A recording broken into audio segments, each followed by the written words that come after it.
It is a new day for football in Chicago, and that means new coverage to go right along with it. Welcome to Bear Era.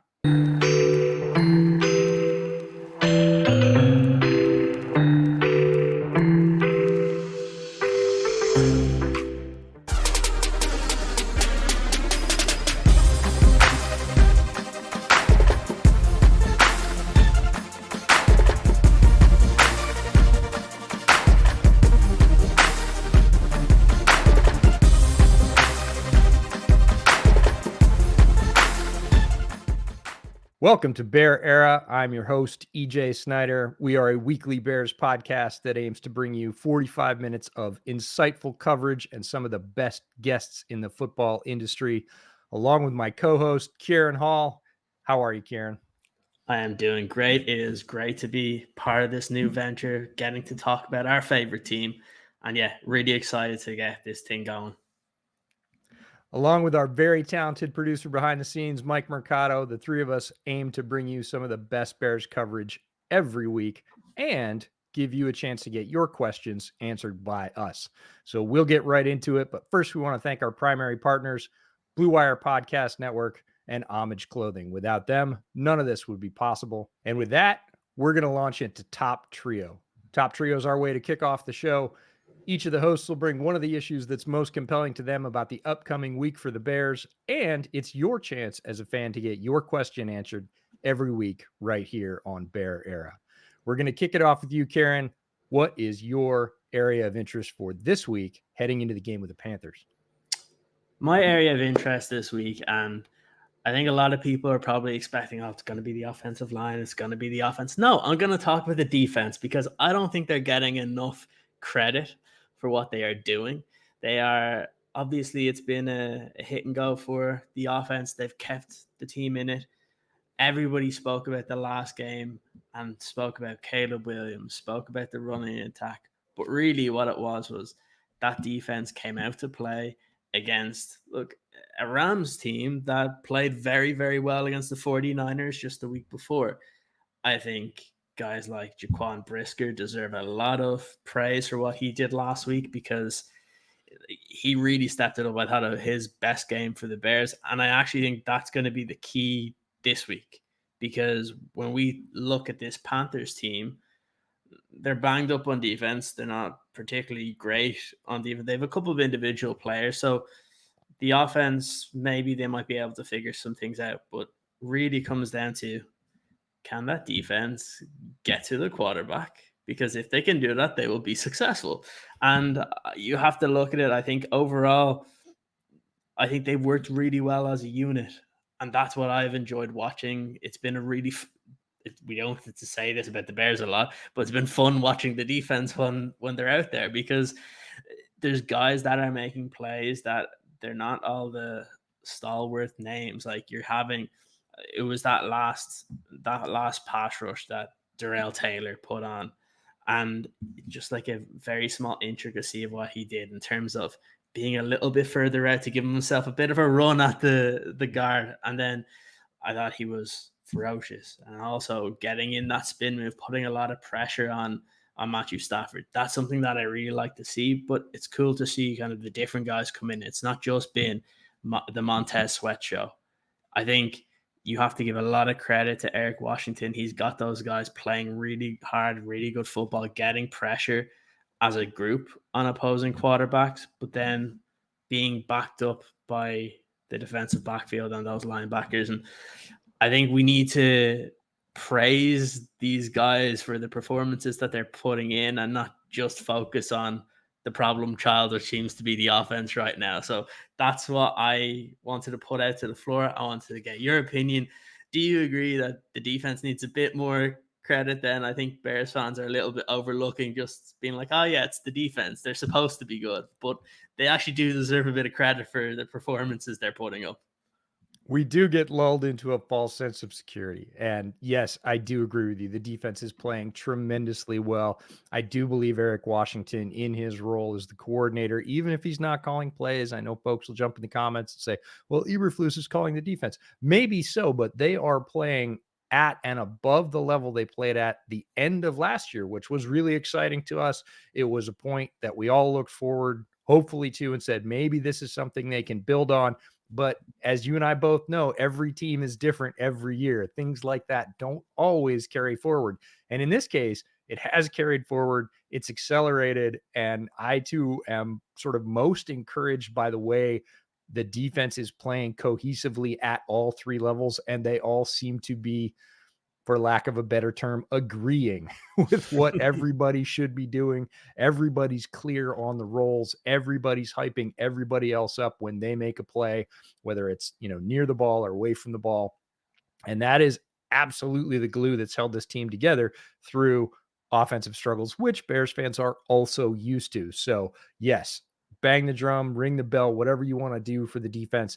It is the best part of this team right now. It is a young and aggressive unit. I think Javon Dexter really deserves a lot of praise and an even brighter spotlight for what he's been able to do as a young player, second year player at defensive tackle in terms of the amount of pressures he's putting up. He's like second or third in the league in terms of defensive pressure rate from a defensive tackle. This is an ascending player who needs even more hype, not less. So I am absolutely with you. And your point of emphasis for the week, your single leg of the trio, that the defense is carrying this team and deserves all the credit that they can get. My point for the week is, how are the Bears going to react to a wounded team? Because the Panthers, as you mentioned, are clearly a wounded team. Let's just look at the defense. So Brian Burns, of course, leaves in trade in the offseason. Frankie Louvu moves on in free agency. Derek Brown, clearly their best remaining player, gone for the year with injury. And now their emotional leader over the last several seasons, Shaq Thompson, also out of the lineup. Now, talk a little bit with our guest this week about this issue. But overall, I want to flip it to the Bears side and say there are teams you're supposed to beat on your schedule. Doesn't matter how good you are, where you are in the standings. There are a few teams that you see coming in and say, I think we're better than them. The Bears clearly at this point in the schedule are way better than the Panthers. How are they going to react to that? Are they going to stomp them like they should? Because that's what you would expect a team to do when a team limps in, doesn't have a ton of firepower. They've had their own issues on offense. We'll talk about Andy Dalton a little bit and some of those weapons starting to come together. But on defense, this team is clearly gutted. Are we going to see a Chicago team, and I do mean the whole team, defense, offense, and special teams, exert their will over a weakened foe? Because they should. That's what a good team does. They haven't been able to do that in the past. That's what I'm looking for. This is a win they should get. Are they going to get it? And how are they going to do it? Are they going to squeak to it, or are they going to march to it? If they want to be a good team, they have to beat this Carolina Panthers team because, as you said, the weaknesses that are there for the Panthers match up quite well with what the Bears do well. But also, if you envision yourself at least being in the mix at the end of the season to get one of those wild card spots, you have to beat the teams that are struggling. And if you can't do that, then you don't deserve to be in that conversation at the end of the year. And the way the schedule shakes up for the Bears, those games are around now. Because once you get past, I think it's like week 7 or week 8, well, then suddenly it's your division. And that's it. Yep. So the Bears have no choice. They have to win these games. And I think I was probably confident heading into the season when it came up to this Carolina Panthers game, but I was also incredibly confident prior to the Indianapolis Colts game. And we saw what that happened. They were not able to do pretty much anything on offense except for Jonathan Taylor, and they were still able to. And the Bears showed us that this is still a work in progress. So it's gonna take the entire team. It's not just gonna be, oh, the offense needs to put up this amount of points, the defense needs to stop them here.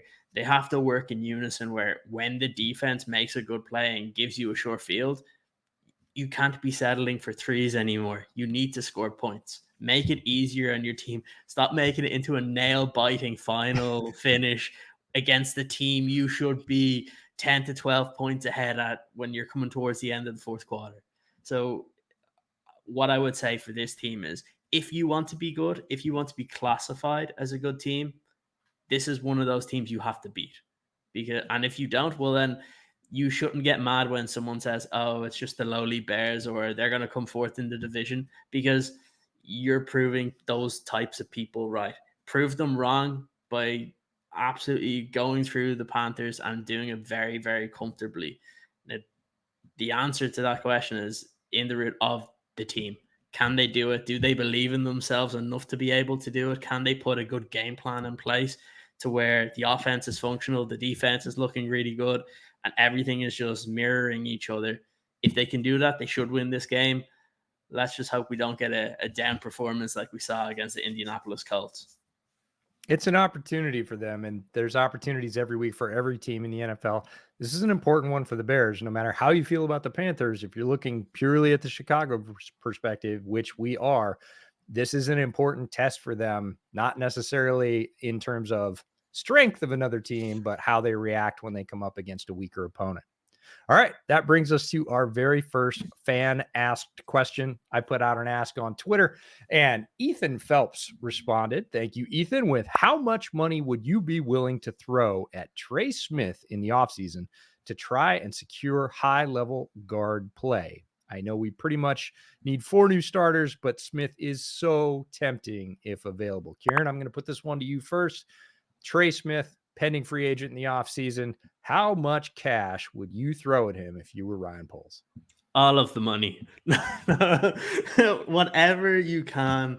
I am sick of going through a season of where the middle of the offensive line is such a liability. And like you said, look, this isn't the caveat to this is hoping that he gets to free agency, which Right. there's a possibility because there's a lot of money in the Chiefs elsewhere, so they might end up having to let him go.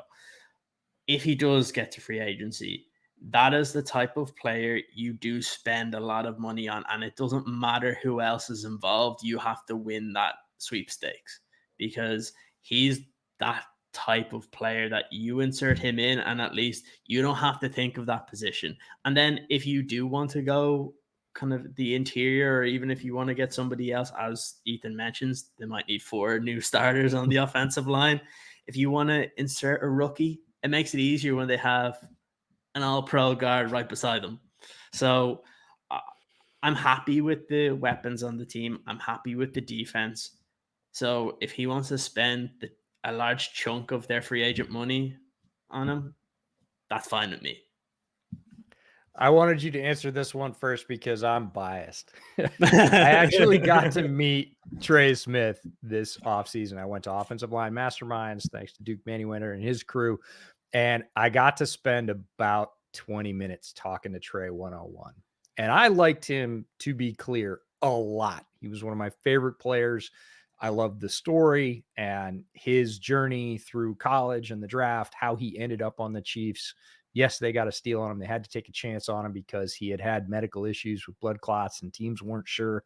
Some teams had him off the board. That's why they got him in such a low round. But since entering the league as a pro, he has played extremely well. He obviously makes a tremendous tandem with Creed Humphrey and, with Joe Tooney on the other side. That trio is one of the elite trios, and they're so much fun to watch week in and week out. So I already liked Trey Smith before I got the opportunity to meet him. Offensive Line Masterminds is a really unique event because it's basically players breaking out and kind of holding little impromptu huddles about a particular issue. And then they'll open up the floor to questions that coaches bring, other players bring. There's a mix of coaches and players from college there. Hall of Famers are there, and everybody could just kind of shout out a question. And the guys who are leading the huddles can just answer that or talk about their technique or what they've learned or what they do or what they look for. So it's incredibly insightful. And I learned more in talking to Trey in 20 minutes about his approach to the game, what he's looking for, how he keys, how he prepares, what he sees as his role on a team like the Chiefs, which is very veteran and very accomplished. At one point, I was like, well, when you see that, do you speak up? And he said, hell no, man. I'm a guy on first contract. I keep my head down, do my job. And I was like, Okay, here's a guy that again has, all pro status and is very aware of his place in the pecking order, just trying to make sure that he is learning as much as he can, fulfilling his role, not letting his teammates down.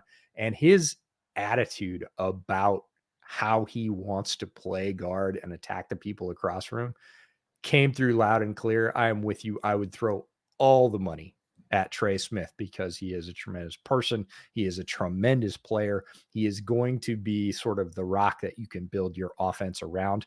And I know people think you could just go out on go out on the street and get a very good guard. You cannot get a player and a person like Trey Smith just anywhere. Will you be paying out the nose? Yes, you are going to be paying him top 10 and probably closer to top 5 guard money. He might be the highest paid guard in the NFL by the time he's done if he does hit free agency. I would still say, knowing what I know about Trey Smith on and off the field, that I'd be okay with that. Normally I'd say, it's a little too rich for my blood. For that guy, for that one player to fill that need for Chicago, all the money. So, Ethan, thanks very much for your question. We really appreciate it. And that brings us to one of my favorite sections of the show every week where we bring in a guest, one of the best voices in all of football media. I thought we needed a star to kick off our first episode. Luckily, I reached out and one said yes. My friend Trevor Sikkema, Mr. Everything for PFF, agreed to come on and be our first guest for the week. We've got a great interview with him. You'll see it here now. So when I was thinking about the first guest to have on Bear Era, I thought, there's got to be some small, scrappy creator who's overworked and underappreciated. And then I went completely the opposite way. I grabbed one of the hottest names in football media overall. All of you know him as Mr. Everything for PFF. Trevor Sikkema. Friend, how are you? AJ, I'm doing fantastic. Honestly, the first description probably not. I don't mean to say like underappreciated. PFF definitely appreciates the work I'm doing, but we are in the middle of the season. It is a grind, but when one of your good buddies in the industry asks you to come on and do a podcast with them, you always say yes. So I appreciate you having me on the show, man. I'm looking forward to this. It's gonna be fun. We deeply appreciate it. We know your time is valuable. Everybody's time during the season is compressed, and some folks might think it's a little odd that we have you on for a Panthers preview episode, you being a noted Buccaneers fan. But what a lot of people don't know is that as of recently, you are now a homeowner in the great state of North Carolina. So they might not be your favorite team, but they are your local team. So that makes you a somewhat bona fide expert. This is true. I am about 7 minutes from Bank of America Stadium, so very close to where the Carolina Panthers are here in beautiful Charlotte, North Carolina. So you're right. This may not be the team that I grew up watching, but it is the team that I definitely keep track of with especially all my friends that are here. We talk plenty of Panthers football. Well, that works perfectly for our purposes. And for all the folks who are new to our show, which is pretty much everybody because this is our first episode, here's how this works. We have a guest on. Normally, we will each ask him one question. Ciaran's halfway around the world sleeping, so I will ask his question for him. And then our guest gets to ask us a question about the Bears. So are you ready? I am. Yeah, let's do it. Let's do it. I will lead off with Ciaran's question. He said, the Bears and the Panthers are always going to be linked together with so many ties from the trade, dealing with their young QB's development in different ways. What organization do you believe has best surrounded and helped their young quarterback?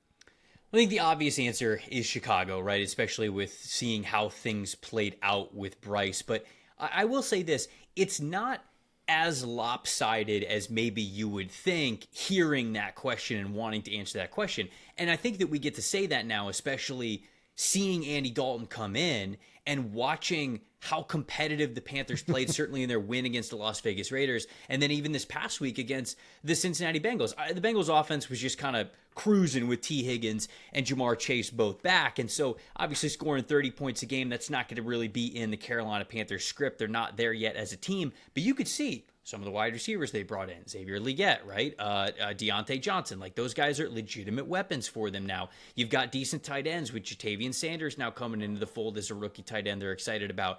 They spent a good amount on the offensive line to get Robert Hunt and Damian Lewis in there, and I think that has helped the entire group overall. You see now that the offensive line, it's not talked about in as much of a negative light as certainly last year when Bryce was really struggling and they were like, no, he's got no offensive line.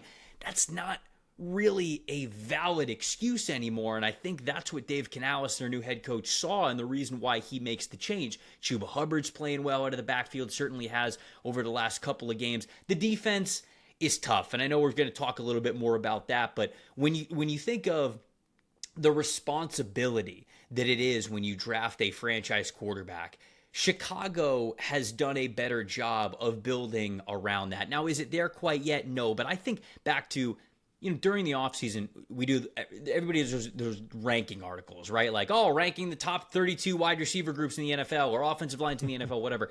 I remember we did the wide receiver or receiving core episode or article. This would have been like 2 years ago, I think. Chicago's dead last. Now, I think this is before the DJ Moore trade, right? So their only receiving option was basically Darnell Mooney. And they were dead last in the NFL. We had them ranked 32nd. This year, fast forward just 2 seasons, there's an argument that they'd be number 1, top 3 unit, at least on paper, of what they could be as a receiving group. So you look at something like that and some of the investments that they've made in the draft at the running back position, free agency at the running back position, and then I especially love what Ryan Poles has done with a lot of this defense. Again, is it perfect? No. There are a couple of areas where you definitely want to improve to make this team a bona fide playoff team. But to me, you're surrounding Caleb Williams with a decent defense, unlike the USC days where he thought, if I don't score 50 points, I'm not winning this football game. It's a different mindset that he gets to have, a more healthy mindset, I should say. You got good receivers that he gets to throw to. So I think that they have done a nice job surrounding him with enough as a rookie to then build off of that and continue to move forward. For Carolina, it's just been too much turmoil. And like I said, the gap's not as far as maybe you would think when this question's asked early on, but it's still, you hire Frank Reich, you fire him after whatever it was, 7 games or something like that, and then you go into an offseason where you don't even know which way is up, which direction you want to go. You hire Dave Canales, and he was just a first-time play caller last year. Now you hire him to be a head coach, and so there's a lot of new and learning that's going on there, and so there's a ton of context that kind of goes into answering a question like that. But with all of that said, I do still think that Chicago has done the better job of making their franchise ready for a franchise caliber quarterback that you were drafting number 1 overall to be able to play well. Yeah, I think you're right that it's a lot closer than a lot of people think because of the way it all worked out, particularly with Bryce. But as Andy Dalton's come in, we've gotten to see that gap is probably a lot more narrow than a lot of people thought at first blush. You talked about the defense. The Panthers lost arguably their best player, Derek Brown, to injury for the season. They let Frankie Louvu, one of their defensive leaders, walk in free agency. And now, this is a gut punch, their longtime emotional leader on that side of the ball, Shaq Thompson, looks like he's also going to be gone for the year. So my question to you is this just a throw whatever at the wall and see what sticks moment, or do you think that Carolina has a decent chance to develop some young defensive talent in the worst of circumstances? I wish I had a more positive answer about it, but unfortunately, when you look at the depth chart, there's not even a lot of really young guys that have the opportunity to step up. I think I look at probably 3 players in particular. One is J.C. Horn, who you draft in the top 10 3 years ago. He's just missed a lot of time due to injury. This is a big J.C. Horn year because he was drafted right next to Patrick Surtain, and since that time, Surtain has ascended to one of the best corners in the NFL, and a lot of people love J.C. Horn in a similar light pre-draft. We just haven't really been able to see it, so we need a fully healthy year from J.C. Horn, regardless of how this defense is playing. That, I think, is a big focal point for them to make sure that they've got a stud on the outside at corner that they're very happy with moving forward. You mentioned Shaq Thompson getting hurt. No way around it. That sucks for this team. I mean, like you said, he's a longtime Carolina Panther. He's one of the vets in that room. That is one of the few opportunities that I see a young rookie having the chance to step up, because now Trevin Wallace, who they drafted in the 3rd round last year out of Kentucky, this is sort of his baptism by fire of, all right, well, we wanted you to play next to Shaq Thompson. Now you have to actually be Shaq Thompson, which is tough to do, but at least it's an opportunity for him. When you look at guys along the defensive line, and this is sort of as I'll kind of go through the rest of the depth chart here, there's just not a lot of opportunity where I go, yeah, okay, let's let the young guys play, because DJ Johnson, they've already tried to really get him involved as a full-time edge rusher. He has not been great for them. Sean Robinson's not exactly young. Jadeveon Clowney, we know, isn't. He came in as a sort of like a homecoming free agent coming from Baltimore in a great year, but it's not like he's a young guy they're given a chance to. Same thing with Charles Harris, the other guy on the other side. When you look at the safety room, it's Nick Scott, it's Xavier Woods, it's Mike Jackson at corner, it's Troy Hill at corner. And so it's just, it's not like it's young guys that you say to yourself, well, at least the young guys are getting a ton of really good snaps. It's just not that situation. So for me, the two most important ones are J.C. Horn and Trevin Wallace. And then I would like to say DJ Johnson, but they've already kind of played him, and it's not like he's been a super impactful player for him. So again, I wish I had a more positive answer for the Panthers, but unfortunately this defense just is a major work in progress right now, especially without Derek Brown there in the middle. Looking through the depth chart, I had the exact same reaction. This is mid-level backups in the secondary is probably the quote-unquote best chance you're going to get for young guys. Chow Wade Smith, Damani Richardson. And again, those guys aren't frontline starters. They don't need to be. It doesn't serve Carolina's interest to promote them. The guys they have playing ahead of them, the vets you mentioned, are their best chance to win. So it leaves them sort of betwixt and between. They don't have a lot of opportunity to do that. They need some more horsepower. They're going to need another, talent procurement cycle, draft and free agency, to sort of bolster those positions, move on for some guys that haven't performed super well. So it's a tough spot to lose your very best, three of your very best defensive players within one cycle, 2 to injury, 1 to free agency, and then just be left with, well, we hope we score a lot of points. Right. All right. What do you have for us? So the question that I want to ask you guys, and it kind of comes selfishly, less from a Panthers. Well, it is a Panthers angle for sure, because I want to ask about the Bears' offensive line, particularly from the Panthers angle. It would be because Carolina's pass rush has the lowest PFF grade as a team right now, their edge rusher specifically. So if you struggle against Carolina's pass rush, that's even more of an indictment of some of the question marks that are there for Chicago. But if I put on my NFL draft hat, which is a draft analyst I always love to do, I'm doing mock drafts and team needs, and I'm looking to the future. And Braxton Jones was kind of going into the offseason last year. Some people mocked an offensive tackle to Chicago, and other Bears fans were like, no, we got Braxton Jones. And obviously Darnell Wright's on the other side. You got Nate Davis. You got Tevin Jenkins. They've been inconsistent. Where are we with the Bears offensive line? Because it felt like last year, whenever people tried to give them an offensive lineman in a mock draft, some loved it, but other people said, no, we're good. We're good with these guys. We just got to let them play. Are we sort of getting to a point where that's not true, and it's like, hey, we got maybe some issues long term that we've got to fix here with some new bodies? What's the overall thought with Chicago's offensive linemen right now? All depends on who you ask. You are absolutely correct that it is in the eye of the beholder. I was one of the ones that thought the young tackles that were in place needed a chance to develop and play together. We'd seen good things from the right side in Darnell Wright. Braxton Jones, I believe, was, like another longtime Chicago Bear, good enough in the sort of Charles Leno mode of, hey, lower drafted player who's shown the ability to be a mid-level NFL tackle. That's good enough. I had real and significant worries about the interior trio. Chicago has struggled mightily to find a center that will work for a long time. Now, they had a great history of centers.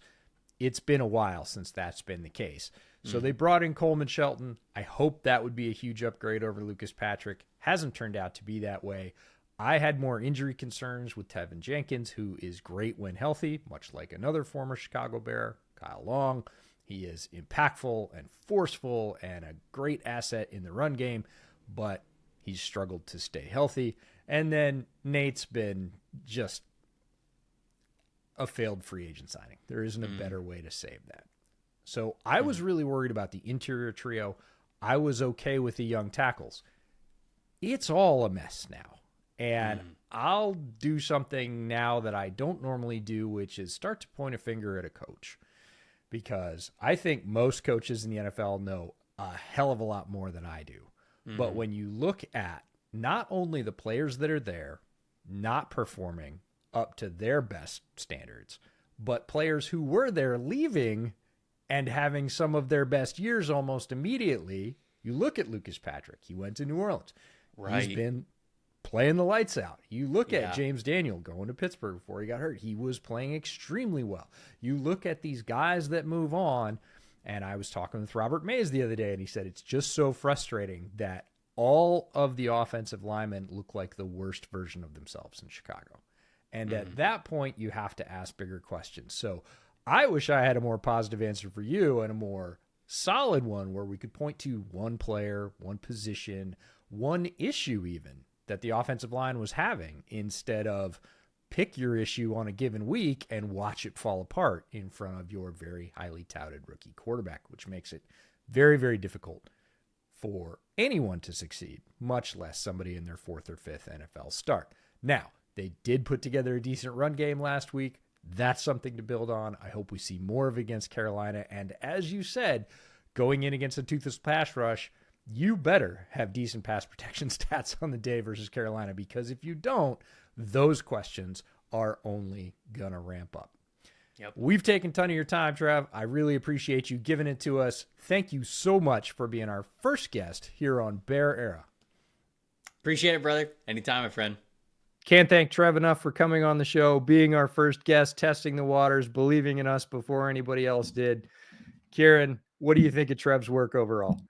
As you mentioned before, he's a superstar in the media. Some of the work that he does is, I think everybody's pretty much aware about some of the stuff that he is able to do, and very entertaining. And kind of listening to him, especially on the show today, we couldn't thank him enough for coming on. It's great to have him kind of aligned with the show, our very first guest on the show. It's really exciting.